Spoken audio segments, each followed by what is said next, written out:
অনেককাল আগের কথা। মদিনা মুনাওয়ারায় এক গরিব যুবক বাস করত, যার নাম ছিল ইমরান। সে খুব পরিশ্রমী ছিল, কিন্তু তার জীবনে শান্তি ছিল না। রমজান মাস ঘনিয়ে আসছিল এবং ইমরানের রোজা রাখার খুব শখ ছিল, কিন্তু তার কঠোর পরিশ্রমে ও দিনমজুরিতে কষ্ট হতো। ইমরান প্রতিদিন খুব ভোরে উঠত এবং খেতে কাজ করতে যেত। সে প্রায়ই ভাবত যে রোজা রেখে এসে কিভাবে কাজ করবে। তার মা বলতেন, বাবা, রোজা শুধু ক্ষুধা তৃষ্ণার নাম নয়, এটি ঈমানের শক্তি। কিন্তু ইমরানের বিশ্বাস হতো না যে না খেয়ে দিয়ে সে কাজ করতে পারবে। মদিনার ধনী লোকদের জন্য রোজা রাখা সহজ ছিল। তারা দিনে বিশ্রাম নিত এবং রাতে ইফতারের সুস্বাদু খাবার খেত। ইমরান ভাবত যে রোজা তো ধনীদের জন্য সহজ, গরিবদের জন্য কঠিন। তার মনে ভয় ছিল যে রোজা রাখা তার সাধ্যের বাইরে। রমজানের চাঁদ দেখা গেল এবং সবাই প্রথম রোজা রাখল। ইমরানও নিয়ত করল, কিন্তু তার মন ঘাবড়াচ্ছিল। সেহরিতে সে সামান্য কিছু খেল এবং কাজে চলে গেল। দুপুরের তপ্ত রোদে তার মুখ শুকাতে লাগল, মাথা ঘুরতে লাগল, কিন্তু সে সাহস হারায়নি। ক্ষেতের মালিক উসমান, যিনি খুব ধনী এবং নেক মানুষ ছিলেন, তিনি ইমরানের অবস্থা দেখলেন। তিনি জিজ্ঞাসা করলেন, ইমরান, আজ কি তুমি রোজা আছো? ইমরান দুর্বল কণ্ঠে উত্তর দিল, জি হুজুর, আল্লাহর হুকুম। উসমান তার দিকে তাকালেন। তার চোখে বিস্ময় ও ভালোবাসা ছিল। উসমান ইমরানকে ছায়ায় বসালেন এবং বললেন, ইমরান, রোজা পালনকারীর ইবাদতে অনেক বরকত থাকে। তোমার পরিশ্রম ও ঈমান দেখে আমি খুশি হয়েছি। ইমরান চিন্তায় ডুবে গেল। সত্যিই কি রোজার মধ্যে এমন কোনো শক্তি আছে যা তাকে দুনিয়ার মুশকিল থেকে বের করে আনতে পারে? সেই দিনের পর উসমান ইমরানকে হালকা কাজ দিলেন, যাতে তার রোজা রাখা সহজ হয়। ইমরানের মনে কৃতজ্ঞতা ছিল, কিন্তু পাশাপাশি একটি প্রশ্নও ছিল, রোজা কি শুধু ফরজ আদায়ের নাম, নাকি এর মধ্যে অন্য কোনো রহস্য লুকিয়ে আছে? সে এই সত্যটি জানতে চেয়েছিল। গ্রামে একজন বয়স্ক আলেম হেকিম থাকতেন, যার নাম ছিল ইব্রাহিম। সবাই তাকে হেকিম বাবা বলে ডাকত। তিনি বহু বছর ধরে রোজা রেখে আসছিলেন, এমনকি অসুস্থ অবস্থাতেও। ইমরান ভাবল যে সে হেকিম বাবার সাথে দেখা করবে এবং রোজার আসল রহস্য সম্পর্কে জিজ্ঞেস করবে। ইফতারের পর ইমরান হেকিম বাবার বাড়িতে গেল। বৃদ্ধ আলেম তাকে স্নেহের সাথে বসালেন। বাবা, কি ব্যাপার যে এই সময়ে এসেছ? ইমরান বলল, বাবা, আমাকে বলুন, রোজার শক্তি কি? আমি কঠোর পরিশ্রম ও মজুরির কাজ করি, রোজা রেখে দুর্বলতা অনুভব করি। হেকিম বাবা হাসলেন, বাবা, রোজা শুধু ক্ষুধা তৃষ্ণা নয়, এটি রুহের শক্তি। যে মানুষ ক্ষুধার জন্য ক্ষুধা সহ্য করতে পারে, সে সব মুশকিলের উপর বিজয় লাভ করতে পারে। ইমরান চিন্তায় মগ্ন হল। সত্যিই কি রোজার মধ্যে এমন কোনো শক্তি আছে যা তাকে দুনিয়ার মুশকিল থেকে বের করে আনতে পারে? হেকিম বাবার কথাগুলো ইমরানের হৃদয়ে গেঁথে গেল। পরের দিন সে নতুন আশার সাথে উঠল এবং সেহরির পর কাজে চলে গেল। আজ তার ভেতরে এক অদ্ভুত প্রশান্তি ছিল। সে মনে মনে বলল, আমি রোজার শক্তিকে পরীক্ষা করে দেখব, নিশ্চয়ই এর মধ্যে কোনো রহস্য আছে। মদিনায় একজন ধনী ব্যবসায়ী বাস করত, যার নাম ছিল আবু বকর। তার কাছে অনেক ধন সম্পদ ছিল, কিন্তু সে ছিল কৃপণ। তার ক্ষেতে অনেক মজুর কাজ করত। লোকেরা বলতো যে সে তার মজুরদের কম মজুরি দেয় এবং তাদের দিয়ে বেশি কাজ করায়। উসমান একদিন ইমরানকে ডাকলেন এবং বললেন, আবু বকরের ক্ষেতে কাজের প্রয়োজন আছে, তুমি সেখানে যাও।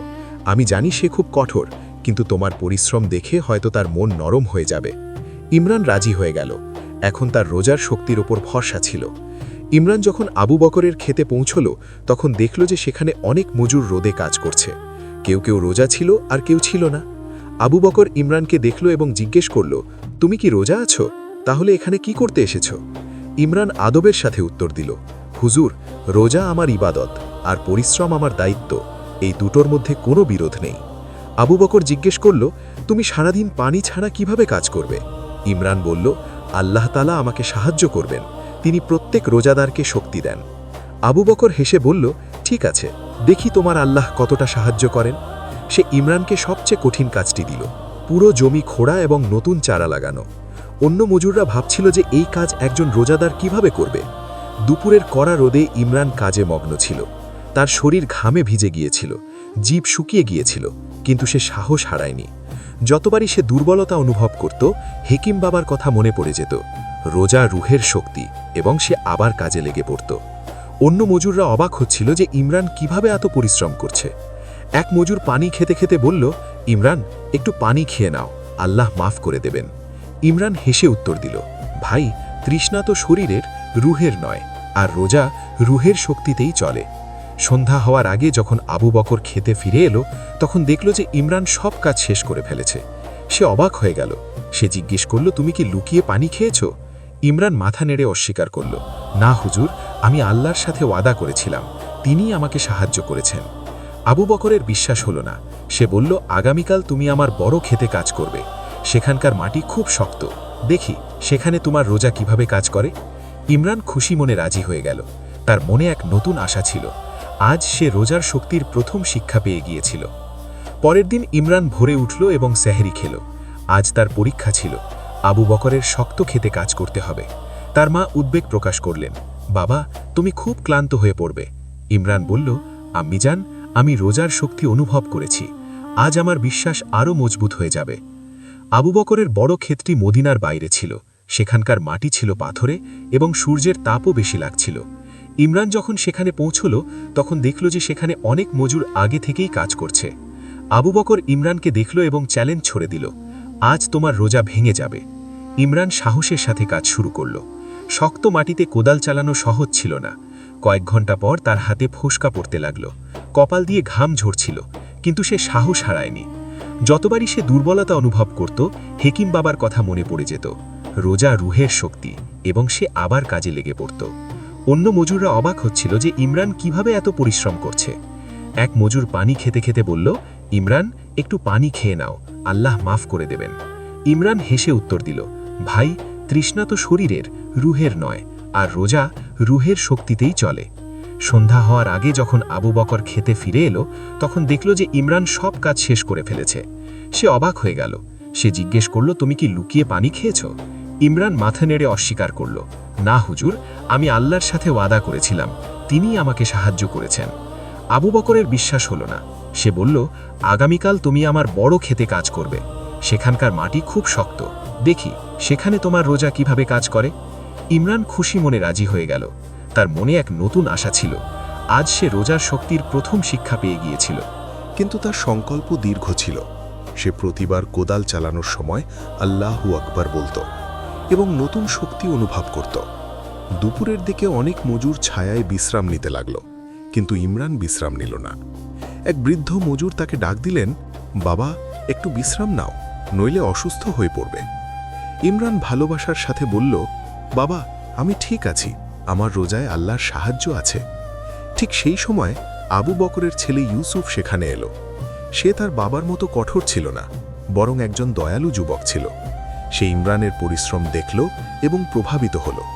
ইমরান, তুমি রোজা রেখে এত পরিশ্রম কেন করছো? ইমরান উত্তর দিল, ইউসুফ ভাই, রোজা আমার শক্তি, দুর্বলতা নয়। ইউসুফ ভাবল যে সেও রোজা রাখবে এবং ইমরানের মতো পরিশ্রম করবে। সে ইমরানকে বলল, আগামীকাল থেকে আমিও রোজা রাখব, তুমি কি আমাকে শেখাবে রোজার শক্তি কি? ইমরান খুশি হল। তার চোখে উজ্জ্বলতা দেখা গেল। নিশ্চয়ই ভাই, খোদা আপনাকে হেদায়েত দান করুন। সন্ধ্যায় আবু বকর এলো এবং দেখল যে ইমরান সব কাজ শেষ করে ফেলেছে, যেখানে অন্য মজুররা এখনও কাজে লেগেছিল। সে অবাক হল এবং রাগান্বিত হয়ে বলল, তুমি নিশ্চয়ই চুরি করে পানি খেয়েছ, নইলে এত কাজ কিভাবে করতে পারো? ইমরান শান্তভাবে অস্বীকার করল। ইউসুফ তার বাবার কথা শুনছিল। সে বলল, আব্বুজান, আমি তাকে দেখেছি, সে পানি খায়নি। ইমরানের রোজা সাচ্চা এবং সে একজন মহান মানুষ। আবু বকর রাগী দৃষ্টিতে ইউসুফের দিকে তাকালো, তুমি ওর পক্ষ নিচ্ছ? ইফতারের সময় হলে আবু বকর বলল, তোমরা সবাই ইফতার করো। ইমরান, তুমি আমার সাথে বাড়ি চলো, আমি দেখতে চাই তুমি কিভাবে ইফতার করো। ইউসুফও সাথে যাওয়ার জিদ ঢালল। ইমরান চিন্তায় পড়ল, আবু বকর তাকে কেন নিজের বাড়িতে নিয়ে যাচ্ছে। আবু বকরের বাড়িটি বড় এবং চমৎকার ছিল। ভেতরে প্রবেশ করতেই ইমরান দেখল যে টেবিলে নানা রঙের খাবার সাজানো আছে। আজানের আওয়াজ হল এবং ইফতারের সময় হয়ে গেল।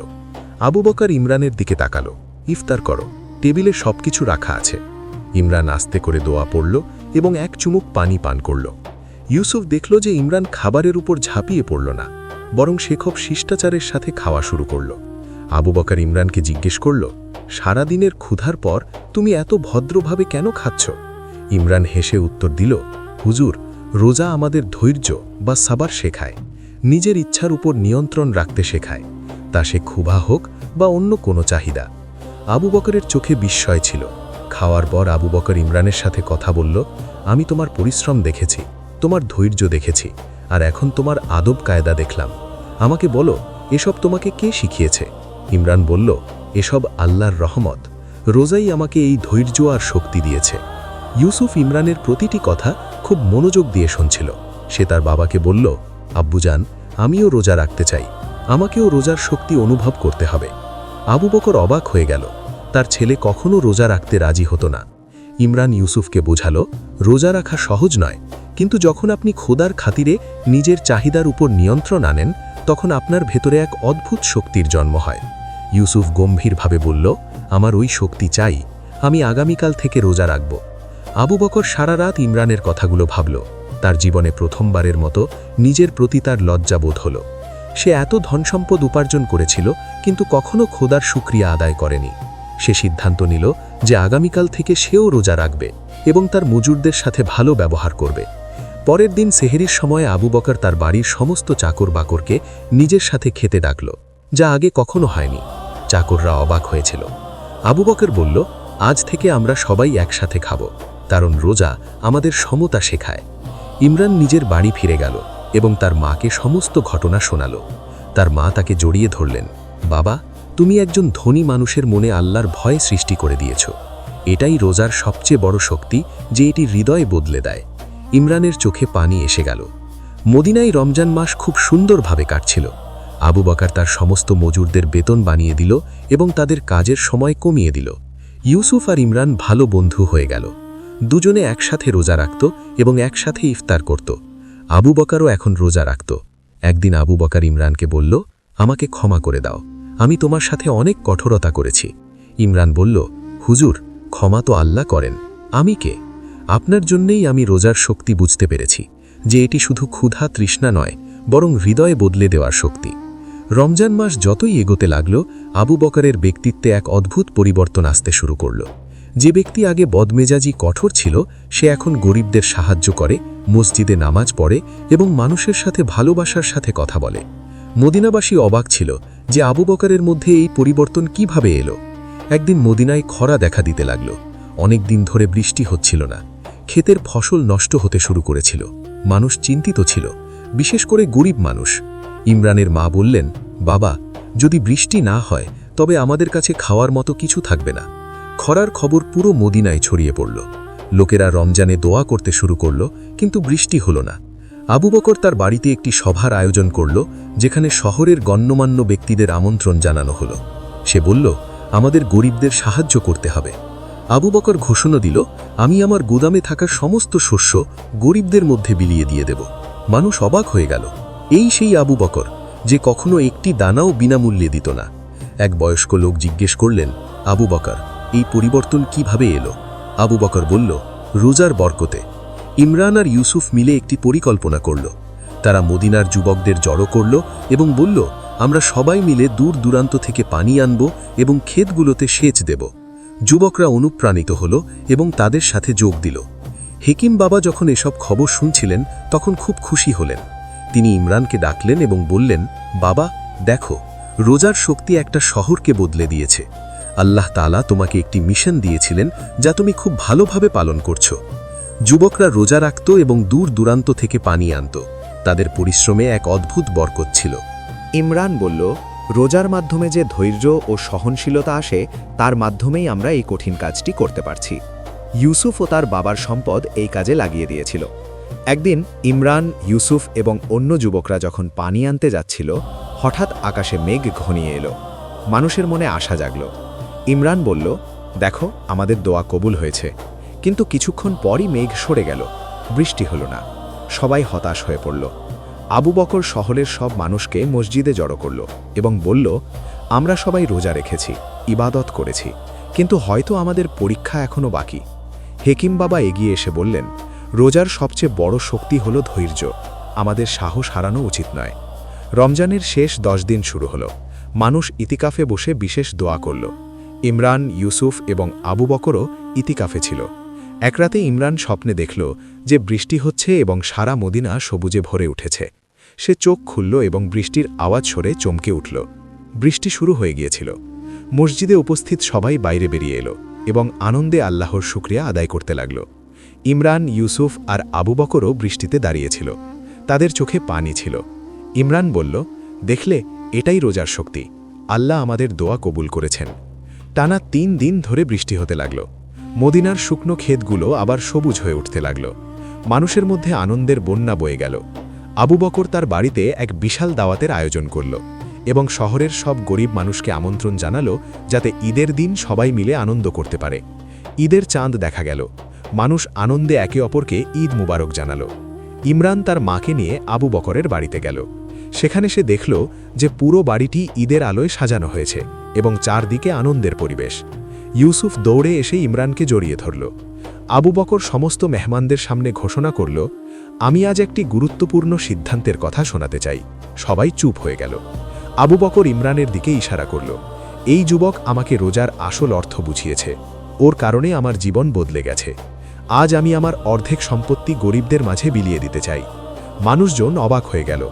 ইমরান হাত জোড় করে বলল, হুজুর, আমি কিছুই করিনি। এসব আল্লাহ তাআলার মেহেরবানি এবং রোজার বরকত। আবু বকর হাসি মুখে বলল, না ইমরান, তুমি অনেক কিছু করেছ। তোমার ধৈর্য এবং সাহস আমাদের শিক্ষা দেয়। হঠাৎ বাইরে থেকে আওয়াজ আসতে লাগল। সবাই বাইরে বেরিয়ে দেখল যে একদল লোক মদিনায় প্রবেশ করছে। তারা ছিল মুসাফির, যারা খরায় ক্ষতিগ্রস্ত হয়ে নিজেদের গ্রাম ছেড়ে আসছিল। তাদের চেহারায় ছিল ক্লান্তি এবং হতাশা। বাচ্চারা ক্ষুধায় কাঁদছিল। আবু বকর সাথে সাথে এগিয়ে গেল, এদের সবাইকে আমার বাড়িতে নিয়ে এসো। ইউসুফ ও ইমরানও মুসাফিরদের সাহায্য করতে লাগল। মুসাফিরদের নেতা বলল, আমরা শুনেছিলাম যে মদিনায় বৃষ্টি হয়েছে। আমরা এখানে নতুন জীবন শুরু করতে চাই। আবু বকর বলল, আপনাদের সবাইকে এখানে জমি এবং ঘর দেওয়া হবে। হেকিম বাবাও সেখানে উপস্থিত ছিলেন। তিনি ইমরানকে একপাশে ডাকলেন এবং বললেন, বাবা, দেখো, রোজার শক্তির আরও একটি কারিশমা। যে আবু বকর কখনো গরিবকে খাবার দিত না, আজ সে মুসাফিরদের ঘর আর জমি দিচ্ছে। এটাই রোজার আসল শক্তি। পরের কয়েকদিনের মধ্যে আবু বকর তার প্রতিশ্রুতি অনুযায়ী গরিবদের মাঝে সম্পত্তি বিলিয়ে দিল। সে ইমরানকেও একটি ছোট ক্ষেত দিল। ইমরান প্রথমে নিতে অস্বীকৃতি জানালো, কিন্তু আবু বকর বলল, এটি দান নয়, তোমার পরিশ্রমের প্রতিদান। ইমরানের চোখ ভিজে গেল। তার মায়ের দোয়া কবুল হয়েছিল। বছর কেটে গেল। মদিনায় এক নতুন যুগের সূচনা হল। আবু বকর, ইউসুফ ও ইমরান শহরের বিখ্যাত মানুষে পরিণত হল, যারা গরিবদের সাহায্য করত। প্রতি বছর রমজানে মানুষ রোজার শক্তির এই গল্পটি শুনত এবং শিখত যে রোজা শুধু ক্ষুধা আর তৃষ্ণার নাম নয়, বরং এটি হৃদয় বদলে দেওয়ার, ধৈর্য শেখানোর এবং মানবতার সেবা করার শক্তি। রোজা মানুষকে ধৈর্য শেখায়, নাফস প্রবৃত্তির উপর নিয়ন্ত্রণ পাওয়ার শক্তি দেয় এবং আল্লাহর কাছে নিয়ে যায়। যে ব্যক্তি রোজা রাখে তার গুনাহ মাফ হয় এবং প্রতিটি নেক কাজের সওয়াব বেড়ে যায়। রোজা রাখলে মন পরিষ্কার হয়, মানুষের মধ্যে সাহস ও কৃতজ্ঞতার অনুভূতি সৃষ্টি হয়। প্রিয় নবী করিম সাল্লাল্লাহু আলাইহি ওয়াসাল্লাম ফরমাইয়েছেন, রোজা হলো ঢাল, অর্থাৎ এটি মন্দ কাজ থেকে বাঁচায় এবং মানুষকে একজন শ্রেষ্ঠ মানুষে পরিণত করে। বন্ধুরা, আশা করি এই গল্পটি আপনাদের পছন্দ হয়েছে। যদি পছন্দ হয়ে থাকে তবে অবশ্যই একটি লাইক করবেন এবং আমার channel Sira and soul subscribe করতে ভুলবেন না। আপনাদের সমর্থন আমার কাছে খুবই মূল্যবান। আল্লাহ আপনাদের সবাইকে সবসময় খুশি রাখুন, সুস্থ রাখুন। আপনাদের উপর এবং আপনাদের পরিবারের উপর তার রহমত বর্ষণ করুন এবং আপনাদের জীবনে বরকত দান করুন। আপনাদের প্রতিটি লাইক এবং সাবস্ক্রিপশন আমাদের জন্য অনুপ্রেরণা, যাতে আমরা আপনাদের জন্য আরও সুন্দর ও আকর্ষণীয় ইসলামিক গল্প নিয়ে আসতে পারি। আল্লাহ আপনাদের সব মুশকিল থেকে বাঁচান এবং আপনাদের প্রতিটি দোয়া কবুল করুন। এত সাপোর্ট করার জন্য আপনাদের অনেক অনেক ধন্যবাদ বন্ধুরা। দেখা হবে অন্য একটি গল্পের সাথে। ততক্ষণ পর্যন্ত আল্লাহ হাফেজ।